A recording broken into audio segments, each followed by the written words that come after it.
Mr. Director, I remember when you were nominated and confirmed. Boy, was I glad to see you.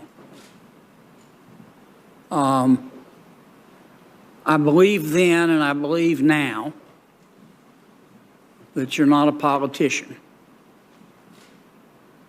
I think your predecessor was. And he and others did immeasurable damage to one of the most important institutions in American government.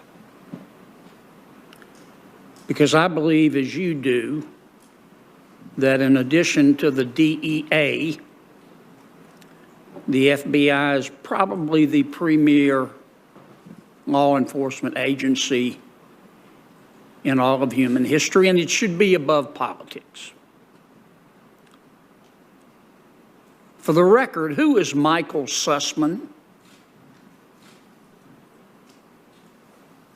Well, Michael Sussman is a lawyer who is currently involved in a trial by the Durham Special Counsel team. His law firm, Perkins Coie, was counsel to Secretary Hillary Clinton's campaign, right? Senator, I'm mindful, as I think you would expect me to be, that the case is currently in the middle of trial, and well, we have agents, and I have assigned agents to work on the Durham team. I want to be really, really careful about not getting into a discussion about a case that's currently in front of a very independent and strong-willed federal judge and a jury right now. So, well, Mr. Sussman was counsel to Secretary Clinton's campaign, and we also know that he was the source of the information provided to the FBI that the Trump campaign had a back-channel communication to Russia, which we now know isn't true.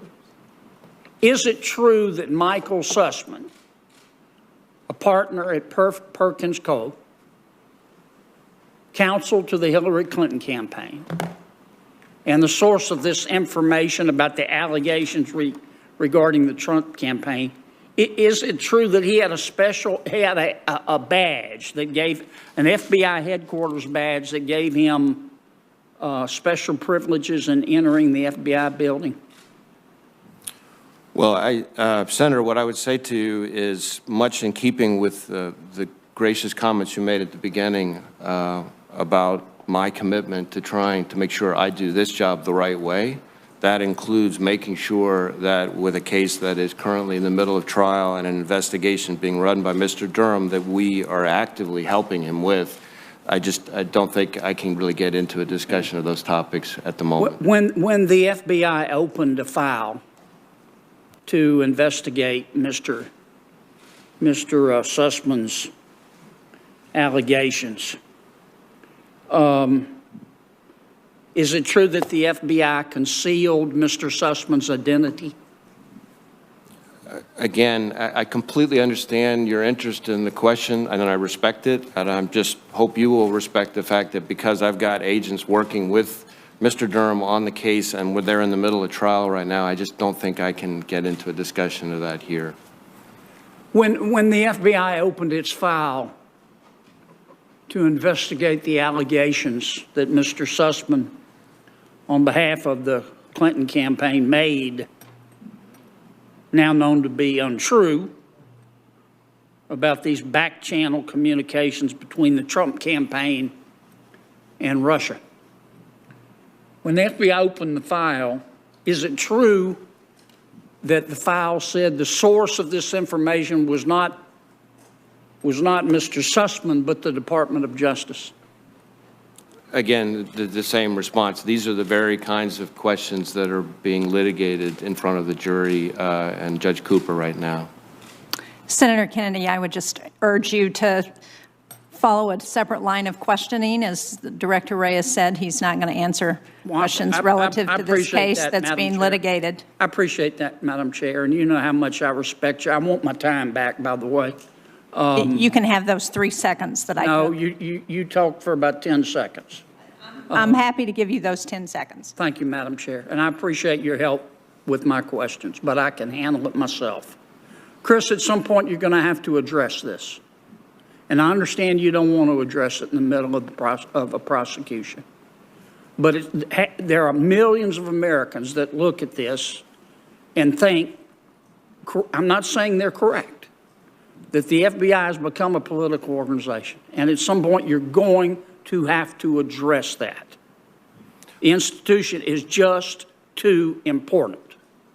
And some of my colleagues may not want to talk about this, but we're going to have to talk about it at some point.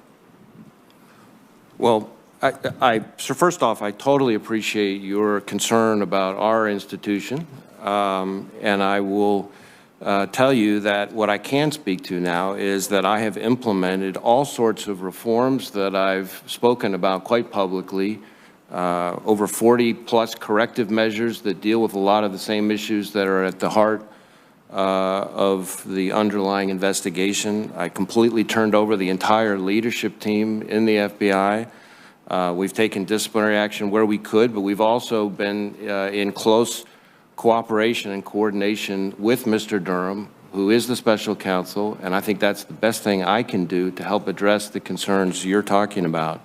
As to the FBI's reputation, I will tell you, having been to all 56 of our field offices, now almost all of them twice, having been to New Orleans just earlier this month and Baton Rouge just shortly before that, what I find in talking to Americans out in the field, law enforcement partners, business leaders, community leaders, victims, prosecutors, families, is a widespread, even resounding appreciation and respect for the men and women of the FBI. And you will be, I hope, relieved to know that in Louisiana, over the last 3 years, last two and a half years, the number of people in Louisiana applying to be special agents of the FBI has doubled what it was in the first few years when I took over. And so I think that speaks very well of the good citizens of Louisiana and their appreciation and view of the FBI's credibility. And I thank you for coming, Chris, and I thank you for all the hard work you've done.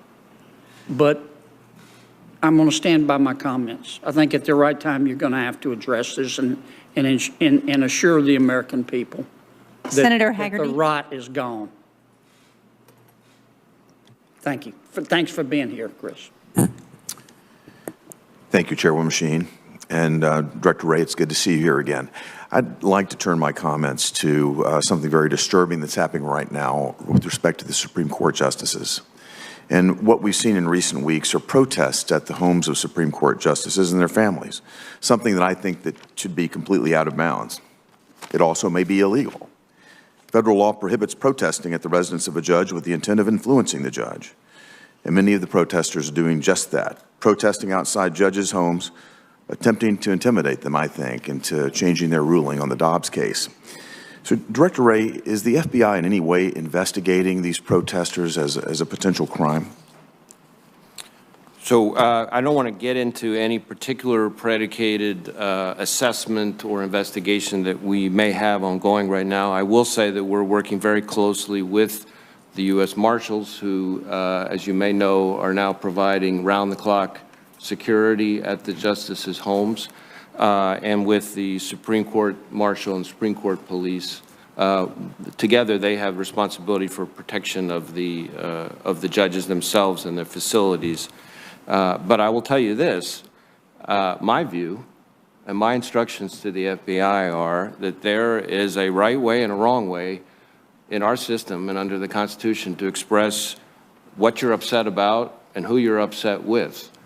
And violence and threats of violence, no matter what you're upset about or who you're upset with, is not the way to go. I couldn't agree with you more. We will pursue all lawful, predicated investigations we can to ensure that. The U.S. Supreme Court Police recently reported, I'm going to use their quote, a significant increase in violent threats to your concern against Supreme Court justices and the Supreme Court building. And as FBI director, it sounds, and I just wanted you to confirm that you've received information that the Supreme Court and its members are facing elevated threats that do warrant increased security intelligence and intelligence resources? As I said, we're in close contact with them, receiving tips and leads and things like that from them, and without, again, weighing in on what in the way of assessments and investigations we have open. But my charge to our people is that we are going to aggressively pursue violence and threats of violence against public officials, including against judges. I appreciate that, Director Wray, and I think I share your concerns, and I think that many on our committee. I am working here on our side to make certain that, along with the extra help that the U.S. Marshals are providing right now, that if there's any shortfall in monetary resources needed, particularly in the very near term, to make certain that the justices and their families are properly protected, that we address that, because heaven forbid these threats turn into or manifest themselves into the violence that I think concerns us both. I'd like to turn to another issue now that's at our southern border, specifically the case of a Colombian national named Isnardo Garcia Amado, who recently crossed our southern border and who was flagged by the FBI Terrorist Screening Center. He was released by Border Patrol agents into the United States on April the 18th. Then on April the 21st, 3 days after his release, the FBI alerted the Department of Homeland Security that this man was on the terrorist watch list. You'd think that DHS would have then immediately arrested this person, yet despite knowing that a suspected terrorist had been released in the United States, the leadership of the Department of Homeland Security didn't even authorize ICE to arrest him until 2 weeks later. He was in Florida by that time. So this Colombian national was caught by DHS and then released into the United States before the FBI determined that he's on the terrorist watch list. Is that your understanding as well? I will confess, Senator, that I'm not sure I'm familiar with the specific case. It has a vague ring of familiarity from something I got briefed on, but I think I would have to circle back to you, which I'm happy to do. I'd appreciate that. You can see my concern, though. And I guess my broader question is, in your view, if this were to happen, does that jeopardize American safety to catch and release border crossers before the FBI has had the opportunity to make that determination as to whether or not they're terrorists? Well, certainly, I think we need to have close lash-up between FBI agents on the Joint Terrorism Task Forces, especially in the border states, with their DHS counterparts, who have a very tough job, those folks, those CBP folks down on the line there that I've met with. And they usually have people designated on our task forces, which is designed in part to prevent some of the slippage. No, that slippage is a great concern. Even further concerning is DHS taking 2 weeks after receiving information from the FBI to actually notify us to arrest a person. I mean, does that concern you as well as slippage that could, again, endanger American safety? Well, I certainly understand the concern. I think I would need to kind of drill in further on the facts to make sure I've got the full context. I would appreciate that. And also, when you come back to me, if you could let me know how many border crossers have been apprehended that are on the national terrorist list. I'm deeply concerned about this. When I went to the border myself about 6 weeks ago, I was informed that 157 different nationalities have been apprehended at our southern border in the past year.